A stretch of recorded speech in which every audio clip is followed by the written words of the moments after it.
Great Lakes Prepping here.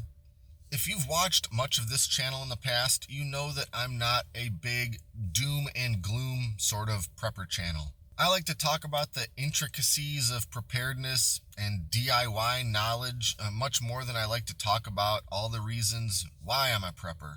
And it's been a while since I've done a prepper intel report, or whatever you want to call this kind of video, but things are getting pretty wacky out there once again, and the state of things is becoming a little alarming. I know you've all noticed prices on basically everything going up, but if you're not aware of all the compounding forces at work that are causing these problems, you really ought to know the precise levels at which we are currently kind of screwed.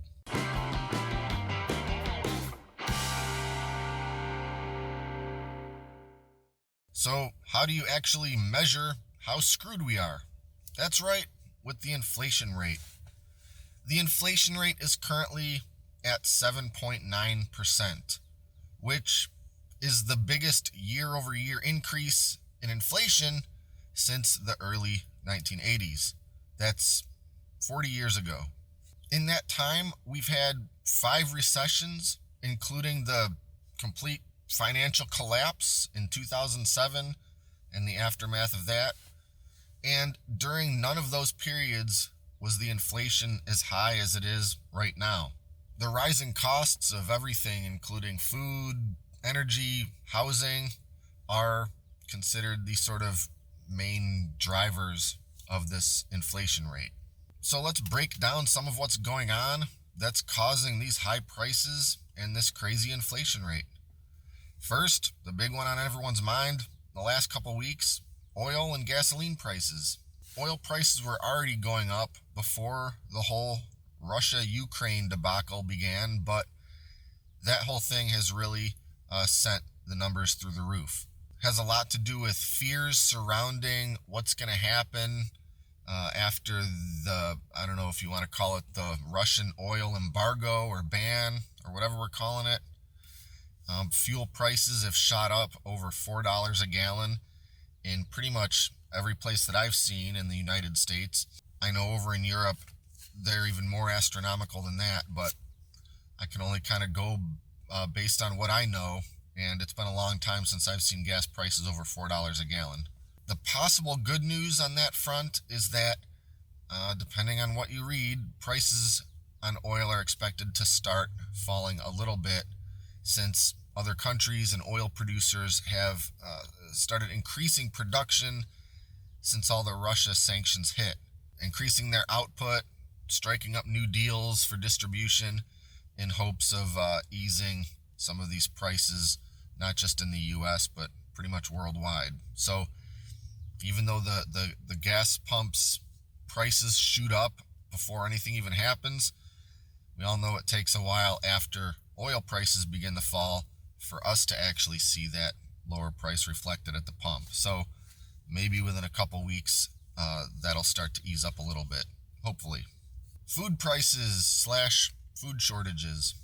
Of course, we are already facing surging prices and concerns over shortages since the beginning of the whole pandemic thing. Lower production from staffing issues and shutdowns and various things related to COVID, including logistics problems, shipping, and everything in between.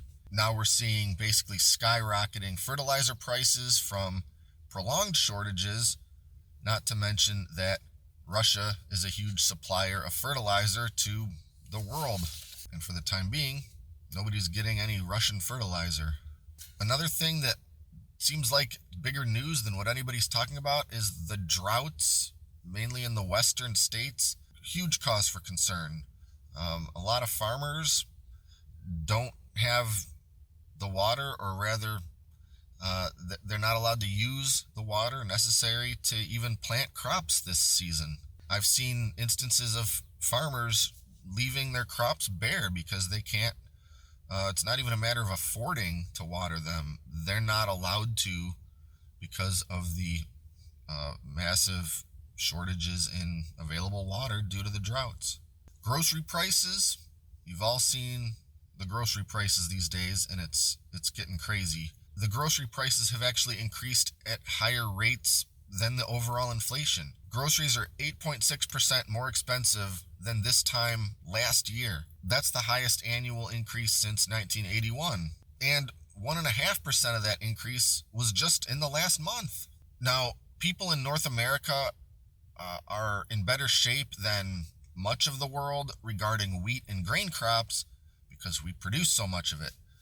But Russia and Ukraine are major suppliers to a big chunk of the globe. And between war and sanctions, they aren't exporting much of anything for the foreseeable future.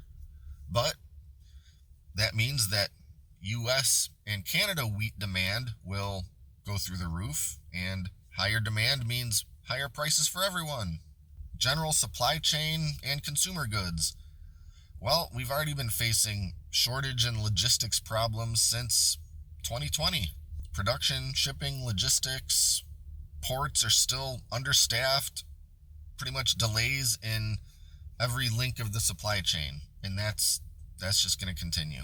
And something I've only just seen a little while ago is that China is once again locking down in a major sort of way due to reported COVID outbreaks. So, like it or not, we get a lot of consumer goods, products, merchandise from China, as does the whole world.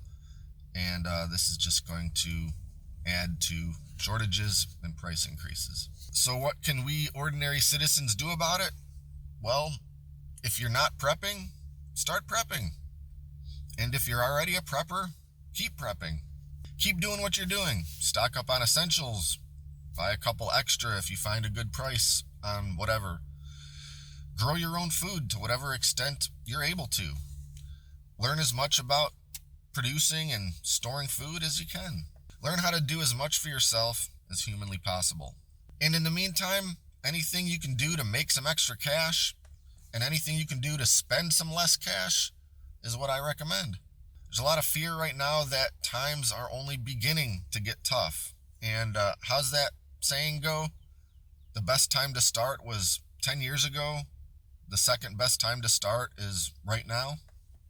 So I guess that's it. Just kind of a quick check-in to talk about all the stuff that's going on. Everyone needs to kind of be aware of these details, and we all know that it's happening, but maybe we don't take the time to understand why and how it's happening and what that could mean for the near future and far future. It's stuff that I pay pretty close attention to, but most of the time I don't incorporate it into this channel because I don't want to say it's not interesting, it's not entertaining, and little bite-sized pieces, I don't even know how useful it is, but there's a lot of stuff happening, kind of coming together all in one big culmination of things, and I figured I'd talk a little bit about it.